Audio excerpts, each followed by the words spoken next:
পিতা, পুত্র, পবিত্রাত্মার নামে আমেন। সাধু ডন বস্কোর সম্মানে নবহ নবেনা প্রার্থনা। 24শে জানুয়ারি, তৃতীয় দিন, মণ্ডলী ও প্রোপের প্রতি আনুগত।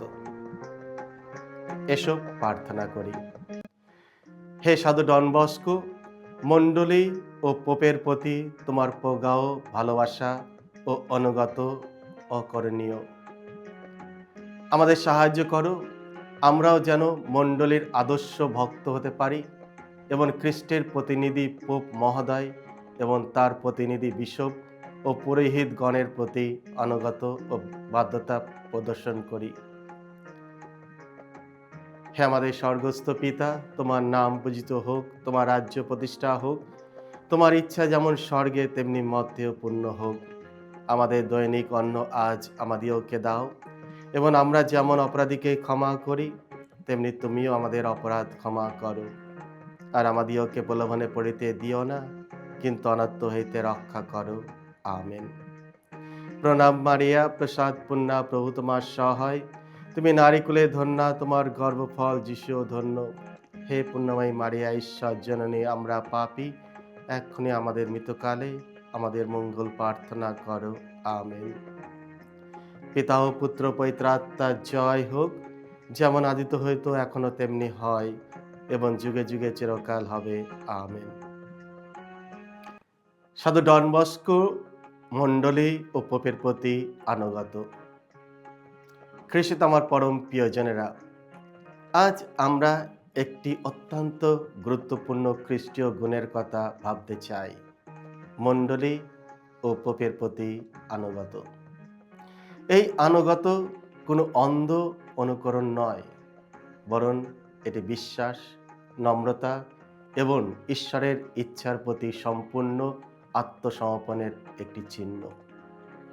এই বিষয়ে আমাদের সামনে এক উজ্জ্বল আদর্শ হলেন সাধু ডন বস্কো।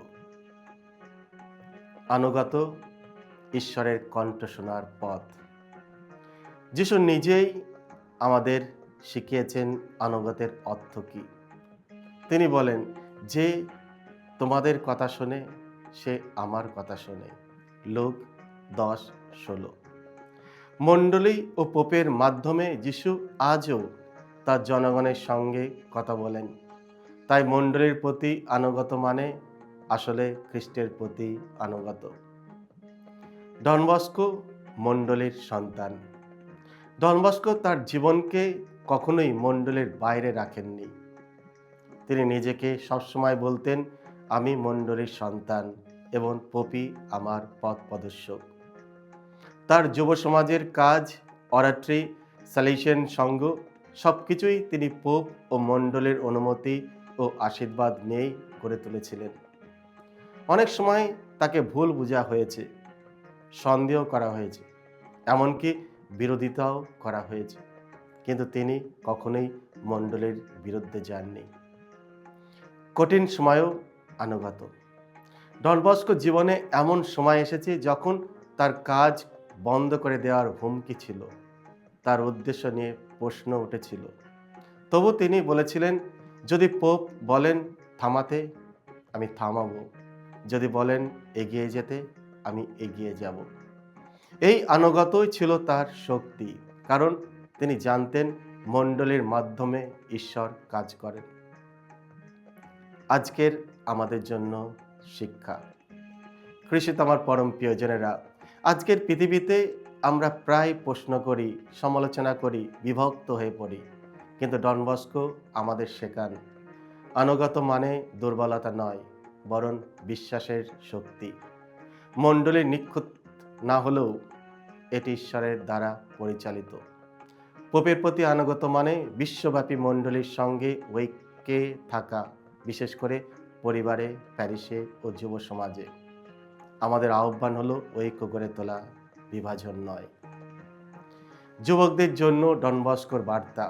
ডন বস্কো যুবকদের বলতেন, পোপকে ভালোবাসো, মণ্ডলীকে ভালোবাসো, তাহলেই তোমরা সত্যিকারের খ্রিস্টান হবে।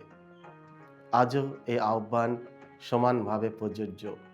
সামাজিক মাধ্যমে নানা মতবাদ ও বিভ্রান্তির মাঝে আমাদের দিক নির্দেশ হলো মণ্ডলী ও পোপ। খ্রিস্টে আমার পরম প্রিয়জনেরা, ডন বস্কোর মতো আমরাও যেন বলতে পারি, আমার জীবন মণ্ডলীর জন্য, আমার হৃদয় পোপের সঙ্গে ঐক্য।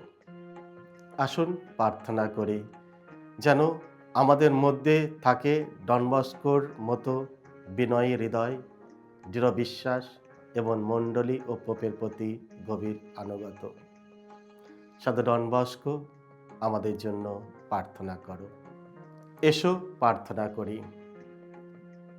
হে পিতা ঈশ্বর, তোমার একান্ত ইচ্ছা কুমারী মা মারিয়া ও সাধু ডন বস্কোর মধ্যস্থতায় নতুন নতুন পরিবার গড়ে উঠুক, যাতে পৃথিবীতে যুব সম্পদের আর্থিক মুক্তি হয়।